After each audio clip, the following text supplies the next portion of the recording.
যাব যখন সুন্দরীর আবেশকে আমরা অমান্য করতে পারি না। তবে একটা কথা ভাবে হয়ে নয়, এখানকার দিন দরিদ্র প্রজার স্ত্রী হয়ে আমি শুধু একটা অনুরোধ করছি, অভিমান করেও আসমানকে তুই দুঃখ দিতে যাব, তুই দুঃখ দিস না। দেখো দেখো আসমান পদে নেমে এসে জীবনটা কেমন হালকা হয়ে গেল। মুক্ত রাজপথ আমাকে ডাকছে।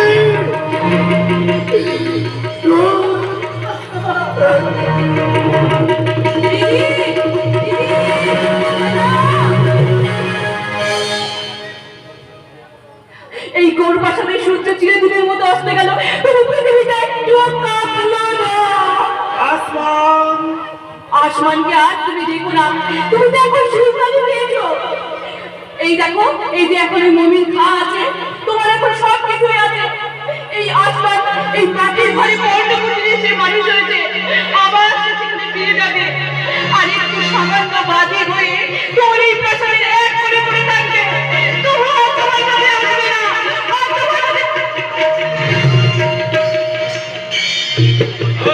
সঙ্গে আসমান নির্বাসন দিলে ভালো করতেন তারা।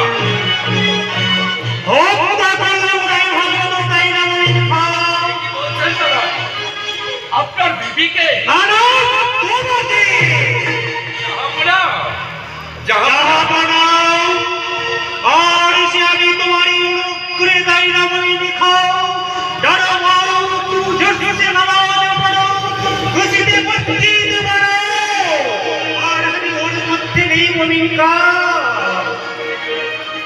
বলছেন কি জানো, আপনি যে মুসলমান? মুসলমান আমি নই, মুসলমান আমি নই, যে স্নেহের মূল্য দিতে জানে না। পিতা সেই মুসলমানকে আমি জীবন জানো ভাবি, তৈরি হও দোস্ত, তৈরি হও। সেদিন তার কাপুরেছে, এবার তাম বাংলার মাটিতে জ্বলবে আগুন। সেই আগুনের জাফর খান পুরে ছাই হয়ে যাবে।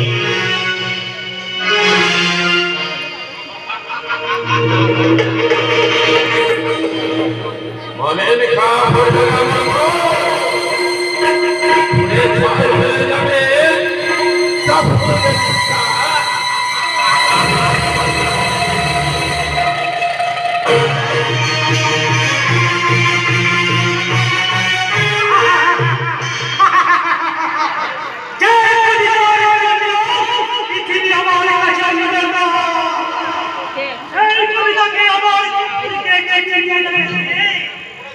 যুবরাজ সুখের ঘর বাঁধবে যেমন করেই হোক পাহাড়ের হাতে পায়ে ধরে এই প্রশ্নে আমাকে আশ্রয় নিতে হবে। যুবরাজকে হত্যা করে মহারাজে আমি জন্মাই দেব।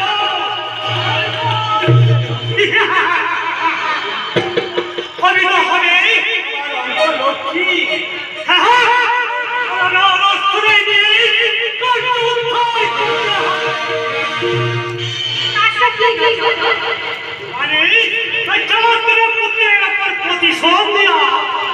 ও তাই বুঝি তুমি আবার এসেছো? ক্ষমা চাইতে এসেছো আমার কাছে?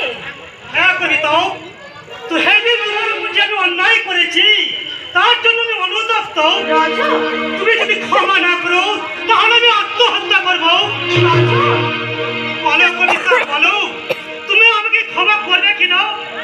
বলো, আমার আশ্রয় দাও রাজা প্রধানমন্ত্রীর যিনি প্রতি পরিশোধ করতে জীবন দিয়ে পরিষেবা করার অধিকার করিয়ে কিন্তু তোমাকে যে প্রাণদণ্ড অনুরোধ দিয়ে রেখেছে।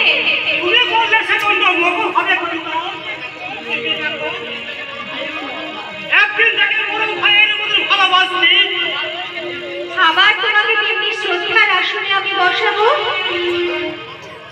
ক্ষমা করেছো তো কবিতা? তোমাকে আশ্রয় দেওয়ার ভারটুকু আমি নিলাম। কবিতা, এসো রজু, আমরা ভাই বোন মিলে মহারাজের ওই পুত্র শোকের মুখটা যে ভেঙে চুরমার হয়ে গেছে। তার জীবনে বিপন্ন সুলতানের সাথে দেশ বিবন্ন রাজা এই পরিচয় বলে নেবেন। আগে বলুন, কোটি কোটি প্রজা দীনবন্ধু সুলতান শামসুদ্দিনকে আপনি সাহায্য করবেন? সৈন্য অর্থ হাস্যে গোলা বারুদ না মহারাজ, মসনদে বসে তিনি নিজেদের দুঃখ খোঁজাতে চেয়েছিলেন। শত্রুরা তাকে সইতে না পেরে নিজেরাই মন্দির মসজিদ ভেঙে প্রজাদের দুঃখ খোঁজাতে চেয়েছিলেন। একথা সত্য মহারাজ। তা সত্য মহারাজ, সুলতানের জন্যই এই শিবনগরের প্রজারা আজ এত আনন্দে বাস করছে। নইলে ওই শয়তান রাজা হয়তো কখনো এই প্রজাদের ঘাড় দিয়ে মসজিদ তৈরি করত। অসম্ভব! আমাকে হত্যা না করে আমার পূজার অধিকার কারণ নেই। তাই তো আপনার কাছে শুনলাম মহারাজ। বিশ্বাস করি না, একদম বিশ্বাস করি না। তাহলে সাহায্য হবে না। ফিরেই যাচ্ছি মহারাজ। পুত্রকে শত্রুর কারাগার হতে উদ্ধার করতে ভুলবেন না কিন্তু। কি বলবেন? আমার পুত্র মন্ত্রী হ্যাঁ রাজা, সুলতানের যুদ্ধ করতে গিয়ে সে যুবরাজ বেইমানের কারাগারে বন্দী। যুবরাজ মন্ত্রী, আমার তো পুত্র বলুন। মহারাজ, আপনার বীর পুত্রের চেয়ে আপনার মধ্যে মহাপুরুষের মৃত্যু শ্রেয়স্য। কি বলবেন? রাজা প্রধান লড়ান করবো। এক ছেলেকে যে শত্রুতাতে মরতে দেখেও যে পিতা নীরব হয়ে থাকে, সে যত বীর হোক, দুনিয়ার বুকে তার একমাত্র পরিচয় শেষ কাপুরুষ। যুবরাজের বিপদের কথা শুনে আপনি চুপ করে থাকবেন? আপনি যাবেন না আপনার বিপন্ন পুত্রকে উদ্ধার করতে? মহারাজ চুপ করে থাকলেও এই অর্জুন ঢালি চুপ করে থাকবে না।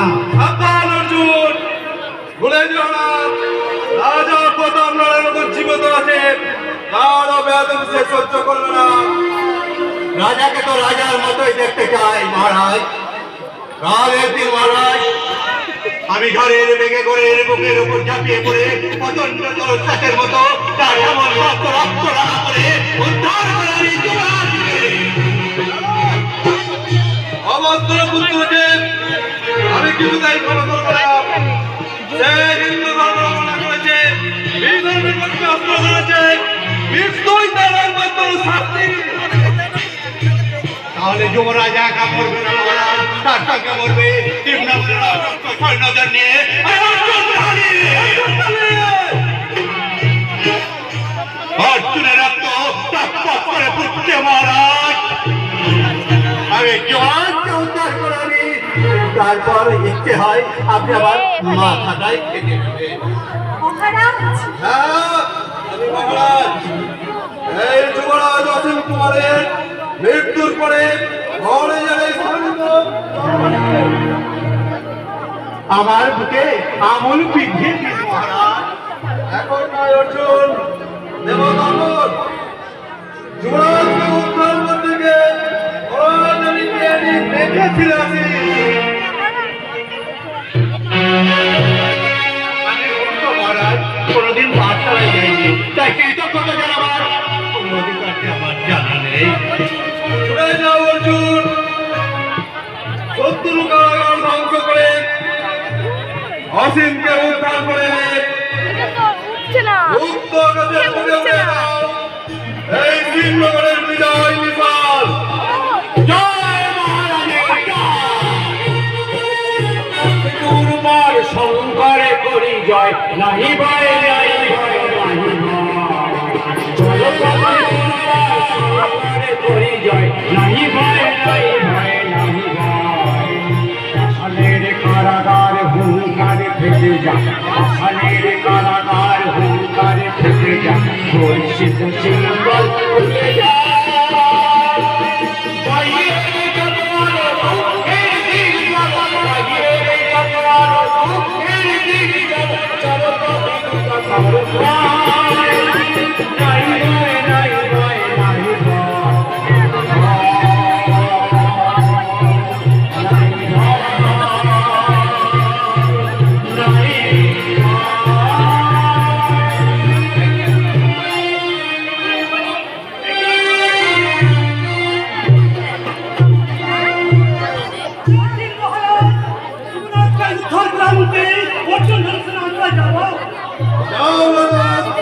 রাজার অসংখ্য নিয়ে দুর্বার বেগে চলে যাও। নতুন সুলতান চাকরকে চাপিয়ে দাও। হিন্দুরা মরবে, তবু ধর্ম ত্যাগ করবে না। তাদেরকে এটাও বুঝিয়ে দাও যে শিবনগরের আয়তন ক্ষুদ্র হলেও এই শিবনগরের শক্তি কিন্তু ক্ষুদ্র নয়। হবে না কবিতা যাদের সুলতানের শক্তি বহু বলে আমাকে ঘোষণা করবে যাবার আগে আমি বলি নিজের মুখ থেকে সুলতানের শক্তি উঠে বলবে মুখে রক্ত ঢেলে দিয়ে জয় করে বলে বিরুদ্ধ বলবো জয় শ্রীরামের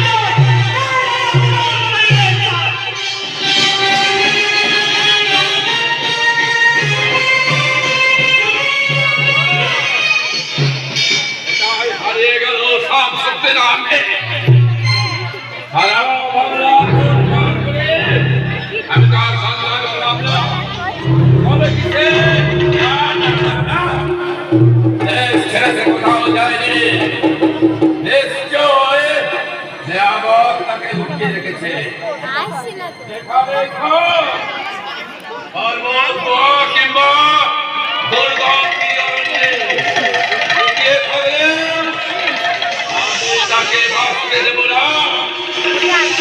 আর সত্যের মরবে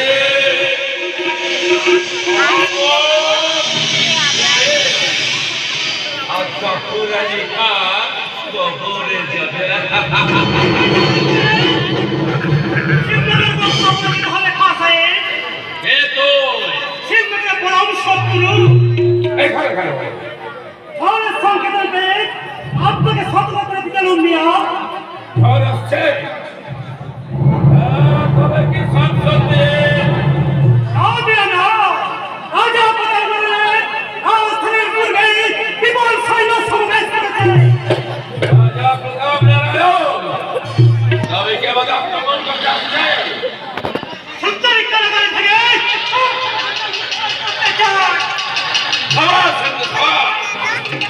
আমাদের হুঁশিয়ার করে দিয়ে বিনিময়ে আমরা তোমাকে দোষী বলে ফেলেছি।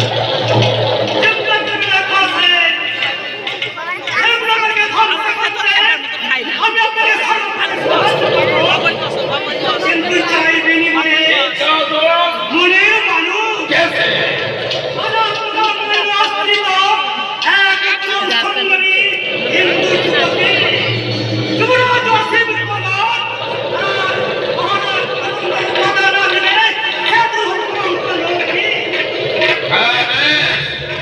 তাকে তুমি পাবে হ্যাঁ পাবে। আর সেই সঙ্গে যৌতুক পাবে এই শিবনগরের রাজ্য। যদি সুলতান সংসদকে তুমি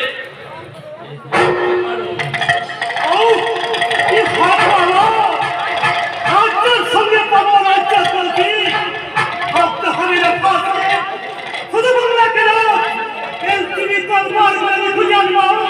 তবে হ্যাঁ আমাদের এই কর্তব্য আমরা তাদের কথা দিল কেউ যেন পাপ পক্ষে টের না পায়। ভগবান আপনার শিবনগরের রাজ্য আর কলিতা একই ছেলে ওই পাখি মানব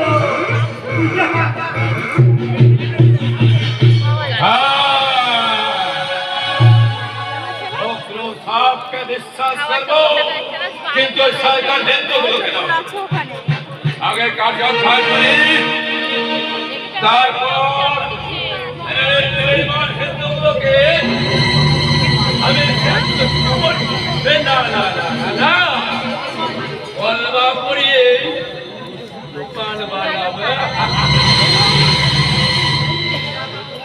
কিন্তু তো রাজা প্রতাপ নারায়ণ যদি অতর্কিতে রাজধানী আক্রমণ করে, না না না, যেমন করে হোক তার পুত্রকে বশীভূত করে তাকে কাজে লাগিয়ে এমনি করে আগের পর বাংলা হয়ে যাবে। সে আনতে না পারলে আমি কণ্ঠে রাজত্ব করতে পারবো না। করার পর ওরাই হয়তো আমার খুনের দখল করবে। কে আসে? নবীন কার খুন আর কাফেরের বংশ কেউ ছবে না। ভদ্রভাবে কথা বলে বেঈমানদের মান রাখা যায় না। তোমাদের মতো ছোট লোক নয় নবীন খান।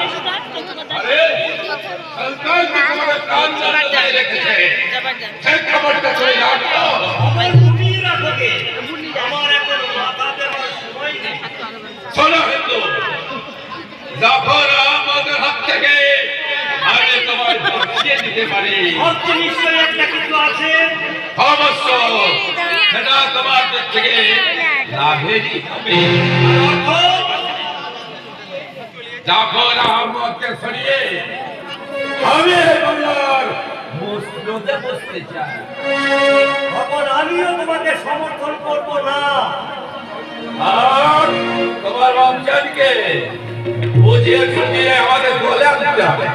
যদি মুক্তি পাই, খোদার নামে শপথ করে বলো, তুমি আমাকে ঈশ্বরের নামে শপথ করে বলছি, মুক্তির পর আমি তোমাকে সুলতান বলে এই মনে মনে জবাই করবো।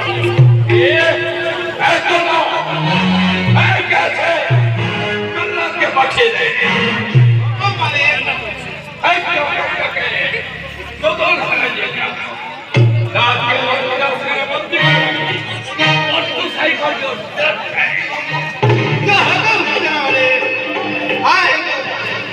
আমার সাগরে তুলবে তোর জন্য অপেক্ষা করছে। ভেবে থাকা হিন্দু কেন ঘরে প্রাণ দেবে? হিন্দুরা তোমার ভাবে না। মনে রেখো নবীন খান, একটা অসীম কুমারকে হত্যা করলে বাংলার মস্তক স্পন্দ হবে না। লক্ষ লক্ষ অসীম কুমার মাটি খুঁড়ে গর্জে উঠবে। ভূমিকম্পের মতো তারা তোমাদের ধ্বংস করে বাংলার মসজিদে আবার মহানুভব সুলতান শামসুদ্দিনকেই প্রতিষ্ঠিত করবে। মানুষ ঠিকই থাকবে নবীন খান, থাকবে না শুধু তোমাদের মতো মানুয়া। এই মনটা কেন ভাবতে হবে না তারা, সে ব্যবস্থা আমি আগেই করে রেখেছি। আর একটু পরেই মাটিতে লুটিয়ে পড়বে। বলবে ঠিকই, কিন্তু ওর নয়, লুটিয়ে পড়বে তোমার মতন বেঈমানের চিনতে পারছো? শিবনগর গেলে আবার দেখা হবে। কি ভুল করেছি আমি? বল, এবার ভুল হয়ে ফুটবে ভূমিকা। তুমি তোমার প্রভুকে বলো, রাজা প্রতাপ নারায়ণ তোমাদের কর দেবে না। শিবনগর থেকে স্বাধীন রাজ্য, এই রাজ্যের একটা কোনা করিও তোমরা পাবে না। স্বাধীন শিবনগরের উপর কোনো হামলা করলে আমরা তোমাদের গায়ের চামড়া তুলে টাকা বাজাবো।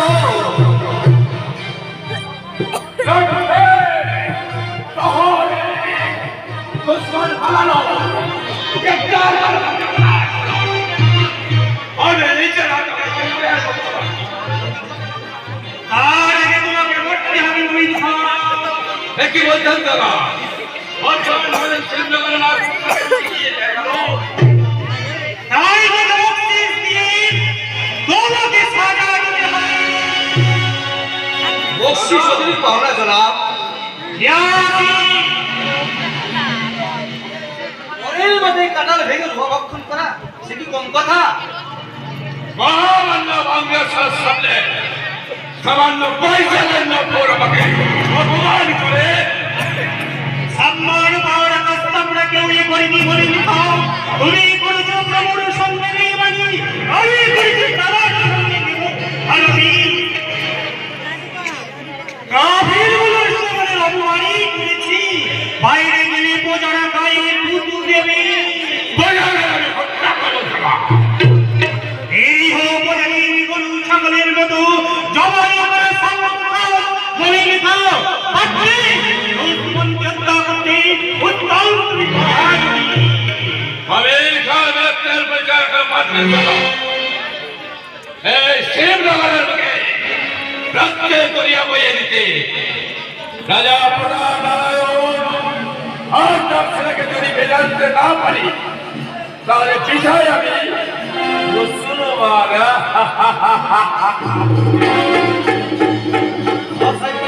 জনাব, সুলতানকে হারিয়ে পূজারা বারো হয়ে আছে। এর ওপর শিবনগর আক্রমণ সর্বনাশ হবে। সেই পিতামরে জাহান নামে যাক ভাই জানের কথা কিছু বলতে পারিস বান্দা সরি জনাব, তাকে দেখে আর চেনা যায় না। ভাবি কেমন আছি পরের বাড়ি বাদাগিরি করে আর কত ভালো থাকবে। ইয়াছি মোহাম্মদ খিদের জ্বালায় একটু পুড়িয়ে খায়। দৌড় হবে দৌড় দূর হ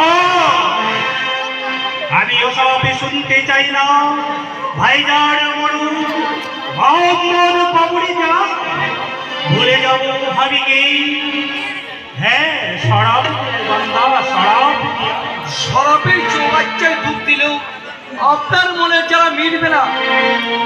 ইয়াছি ভাইয়ে ডাইনকে ভাইয়ে ধরে নিয়ে গেলে বসনাদে বসিয়ে আবার আপনি পূর্বের মতো শাহজাদা হন।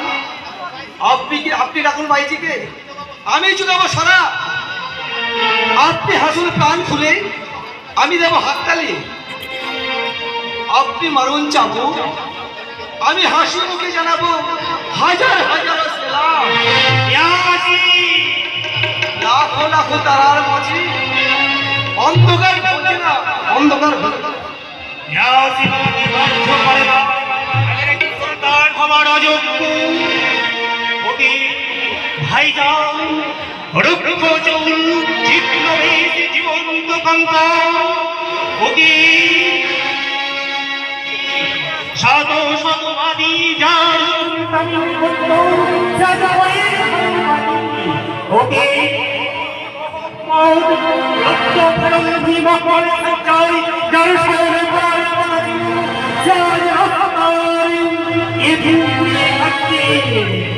ও খোদা আমাকে আর দেখতে পাচ্ছ না সরাব দিয়ে যাও সরাব আমি বিমান করবো পৃথিবীর আলো বাগান সব কিছু ভুলে থাকবো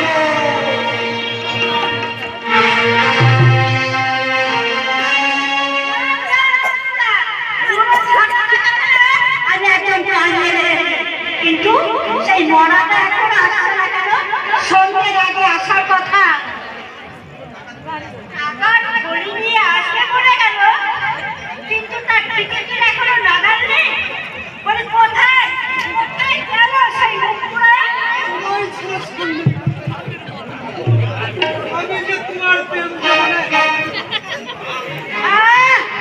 বাঁচলো তা প্রেম নগর টাকার থলিটা তুমি এনেছো তো? সে কথা কি আর বলতে হবে? মোটে 500 টাকা।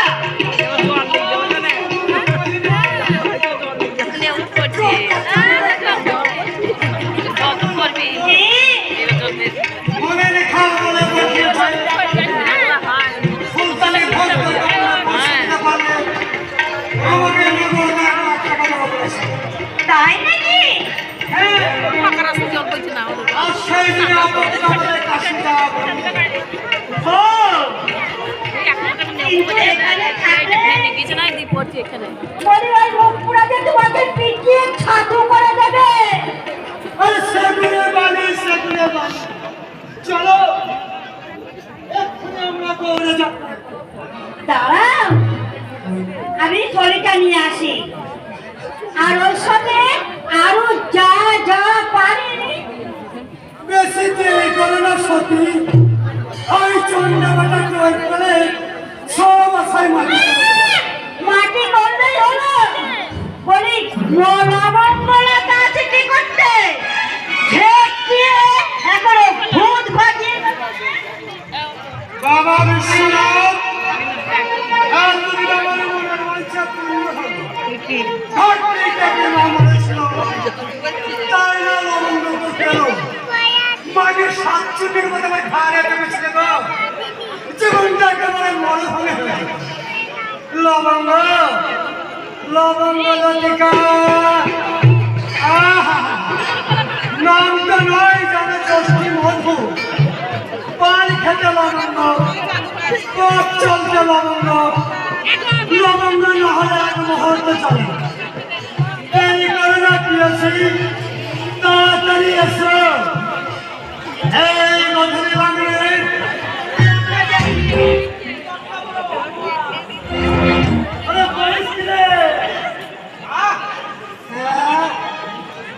আমি তো আজকে বয়সে বড়, তার উপর গুরুজন আমার সঙ্গে লাগবে। আমার বাড়ি কিছু বেরোবে কি চেষ্টার অপমান, এত বড় সাহস, অপমান নন্দন আমার বাড়িতে আছে, আমার বাবা ঘুষবে আর আমাকে বলে না।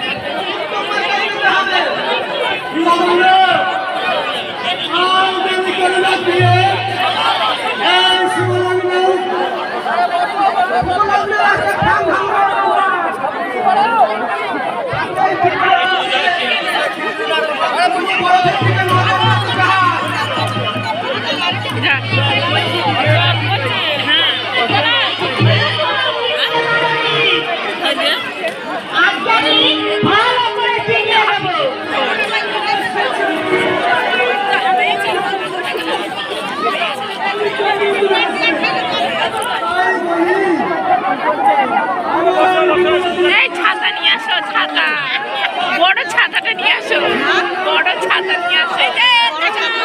সত্যি সত্যি যাও যাও, সত্যি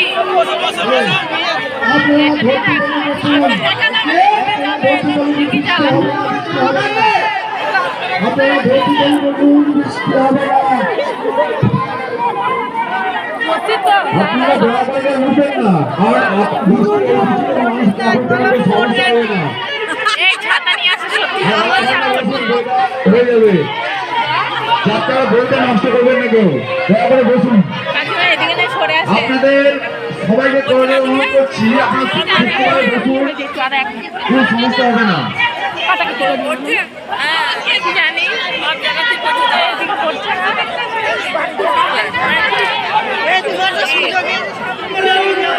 বৃষ্টি পড়ছে আর সুযোগ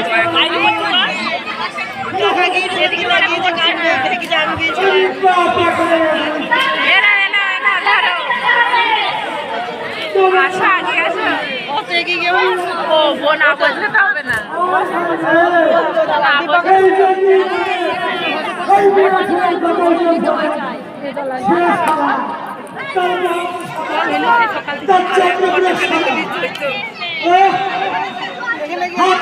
যাবো না।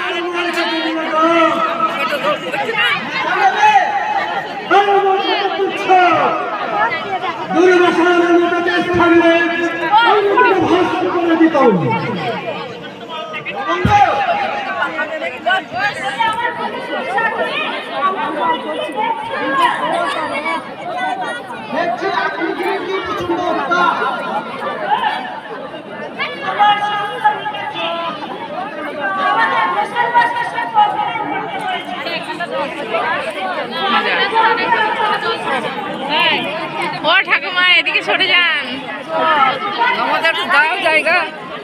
আমাকে ক্ষমা করে দাও। আর অভিযান আগিয়ে এসে আগিয়ে এসে আগিয়ে এসে আগিয়ে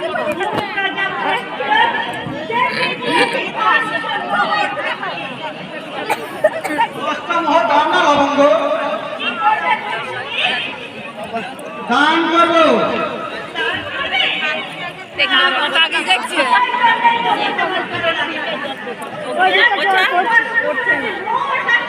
এদিকে জায়গা দান আমি নাই বলে নি দেখা যাচ্ছে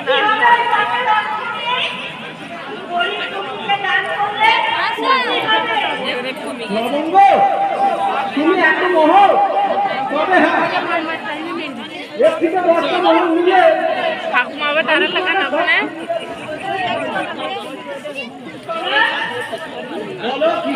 ওখানেই বসে পড়ো। আমার উপর রাগ করুন তো রাগ করবো কি? তুমি তো আমার কম জানাবে তাই তো আমি চিৎকার করে বলে যাচ্ছি এখন তো দেখছি শীতকালে ছাদে জন্মটা তোমার স্বামী হতে হবে, স্বামী হতে হবে। এত মোহর নিয়ে আমি কি করব? না না, হয়েছে হয়েছে।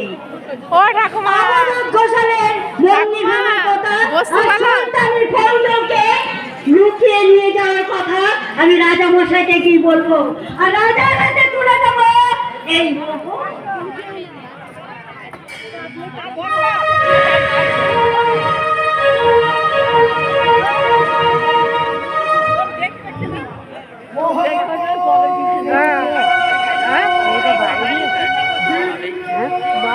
বাইরের লোক হতে পারে গান গাইছে তো বাইরে যাতে ভাড়া লোক কোথায় গেল কদিন ধরে কিছু কেটে নিতে পারেনি বলে কোথায় কত হয়েছে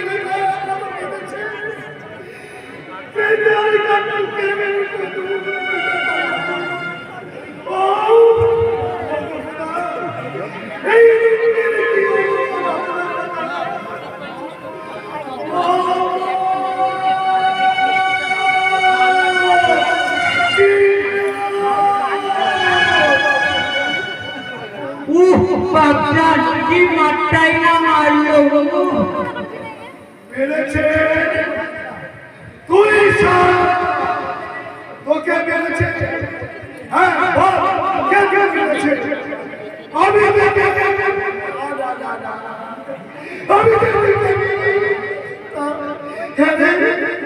তোকে কে জানি না বাবজান বড্ড খিদে পেয়েছিল তাই গঞ্জের হাটের সামনে একটা দোকানে ফেলে দেওয়া পচা খাবার কুড়িয়ে খেয়েছিল।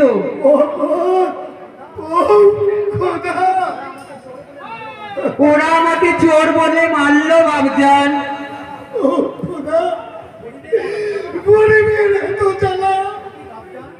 ও কি বাবজান তোমার চোখে জল, তুমি কি কাঁদছো?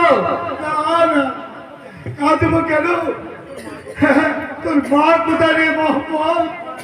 খাবার আনতে যাচ্ছি বলে সেই যে গেল আর ফেরেনি। মার জন্যই তো আমাকে মার খেতে হলো বাবজান। এবার খিদে পেলে আর মানুষের কাছে খাবার চেয়ে খাবো না। মোহাম্মদ খোদা তাআলাকে ডেকে বলবো ওগো মেহেরবান খোদার জাহান না দিয়া দাও কিছু দান। ওগো মেহেরবান খোদার জাহান না দিয়া দাও কিছু দান। তোমার গলা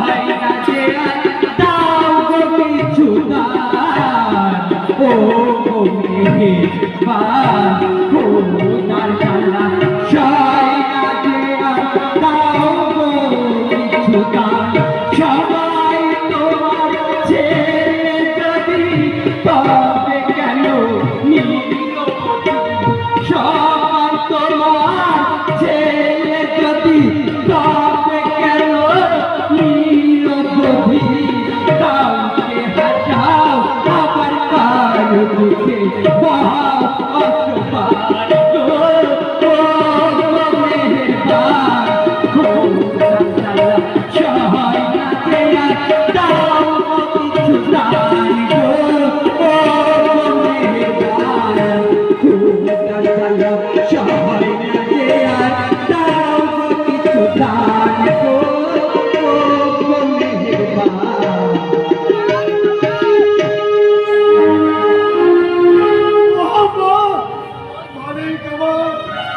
বুকে আয় বাবা, বুকে আয়। আমার মশাই সিরাজুল হক তুমি 3 দিনের কয়লা ধার করে 2 টাকার মোহর নিয়ে 3 হপ্তাহ কেটে গেল। জীবন নামটা পর্যন্ত করছে না। আমার নাম আতর লেখা, বাবার নাম বকর লেখা, তার বাবার নাম জাফর লেখা। বাবা দিয়ে আমরা আদায় করবো। তোমার দিন আমি নিশ্চয় সৎ মাত্র 2 মুহূর্ত। শাম শক্তি মেজাজ কি যেন হীরা জহরাতের উপর শুয়ে আছে। ওইসব জল প্রাপ তেল প্রাপ মন্ত্র আমি বলবো না। এসেছি যখন কত হাত আমি ফিরবো না। আর কোনদিন সময় দাও ভাই। না না সময় দেওয়ার পর সময় নেই। আমার নাম আতর লেখা, বাবার নাম বকর লেখা, বউর নাম বিবির নাম উসমান লেখা। হ্যাঁ বাবা তাওলা পয়সার অভাবে 3 দিন কিছু খাওয়া হয়নি। হাতের মতন কত নিয়ে বসে থাকলে খাকি উড়াতে মানিক। আগে মোহর ভালো, তারপর অন্য কথা। বাংলার মুলুকে নতুন এসেছি, তাই নগরী পেতে দেরি হয়ে গেল। আর 2 দিন অপেক্ষা করো। না না মোহর আমার চাই। মোহর না আপনাকে জুতি আল্লাহ করে দেবো।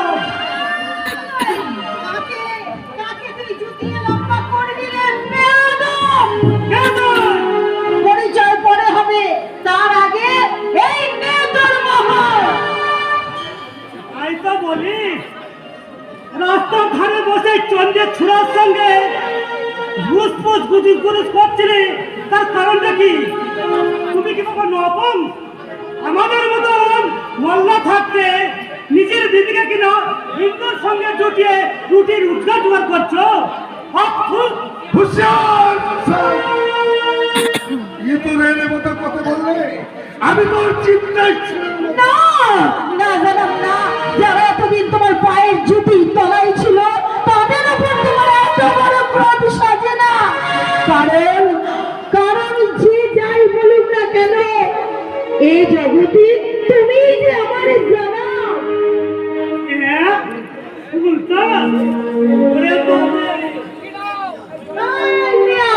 যাচ্ছ কোথায়? যাও যাও, ভালো করে গুনে নিয়ে যাও। আমি মোহন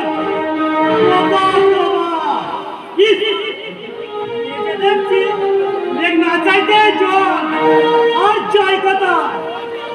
সুলতানকে যখন পেয়েছি তখন মবিন কাকে ক্ষমতা দিতে পারলে শিবনগর রাজ্যের সঙ্গে কবি তোমার পায়ের তলায় লুটিয়ে পড়বে। ভুল করলে বেগম, পরিচয় না দিলেই বোধহয় ভালো হতো। কেন জানাব? কাপড়ের না হলেও মোবিন খান আমার মাথার উপর যথেষ্ট লোভ আছে। না না জানাব, জীবনাথ বেঁচে থাকতে তোমার মাথা কেড়ে নেওয়ার ক্ষমতা কারণ নেই।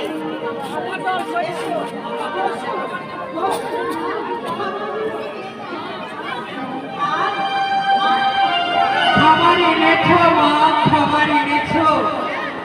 আজ পেট পুড়ে খাবো আর শুকিয়ে ঘুমাবো। তুমি দাঁড়িয়ে রইলে কেন জানাব? এসো এসো। তার উপর আবার 5 মোহর। এ মোহর তুমি কোথায় পেলে না গো? তা তো জানি না, নামটা তো ওই লোকটা আমায় বলেনি জানা। কেন দিল? কিসের বিনিময়ে দিল? বিনিময়, বিনিময় দরকার